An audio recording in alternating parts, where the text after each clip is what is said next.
고종의 즉위와 경복궁의 영욕. 1863년 12월 8일 오랜 병석에 누워있던 조선 25대 철종이 재위 14년 만에 급서하였습니다. 조정과 민간의 관심은 후계구도를 결정할 권한이 있는 창덕궁의 대왕대비 조씨에게 집중되었습니다.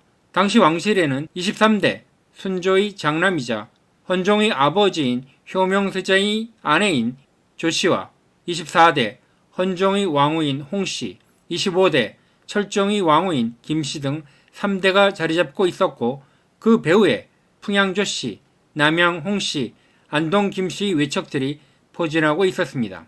당시 안동 김씨는 압도적인 세력을 형성하고 있었으나 철종이 갑작스런 죽음에 별다른 대비책이 없었고, 결국 조정 원로인 정원영의 주청으로 조대비가 후계자를 결정하였습니다. 조대비는 흥성군의 차남 명복으로 익종의 대통을 잇게 하라는 업문 교서를 내리고 명복을 익성군에 봉했습니다.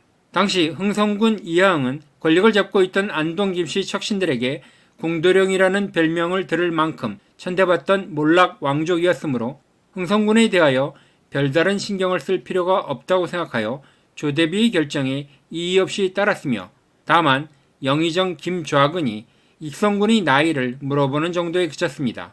조선 518년의 역사에서 왕의 생부를 대원군으로 봉한 경우는 3번으로 선조, 철종, 고종이었고, 생존한 대원군은 흥선대원군이 유일하였습니다.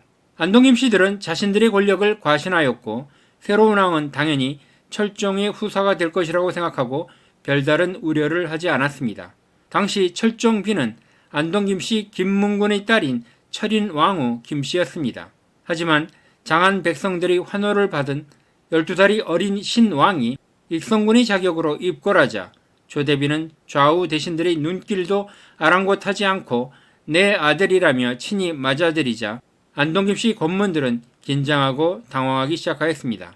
12월 13일 고종의 즉위식을 시작하기 전에 조대비는 고종과 윗 3대의 관계를 정리하였습니다.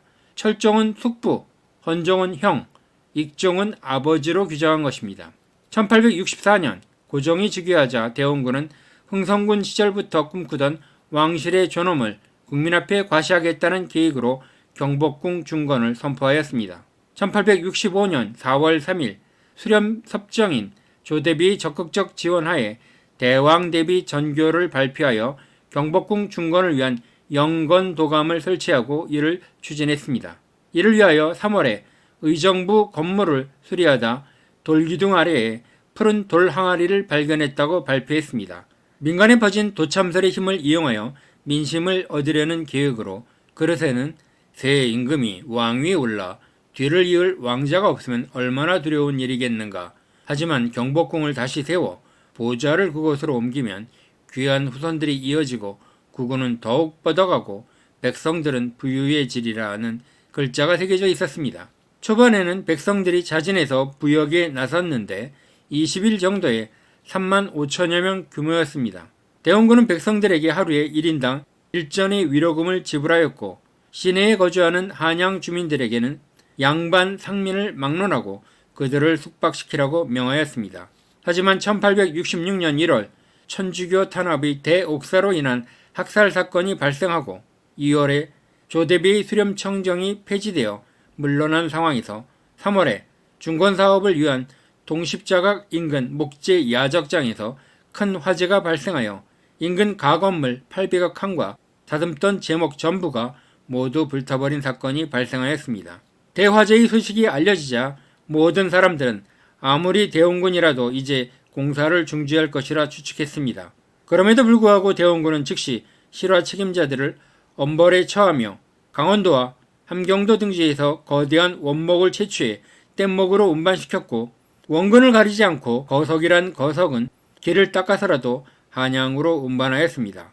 오랜 민간신앙의 대상이었던 성황당이 거석 대목까지 거둬들였고 양반 대신들이 묘소 보호림까지 벌채하였습니다.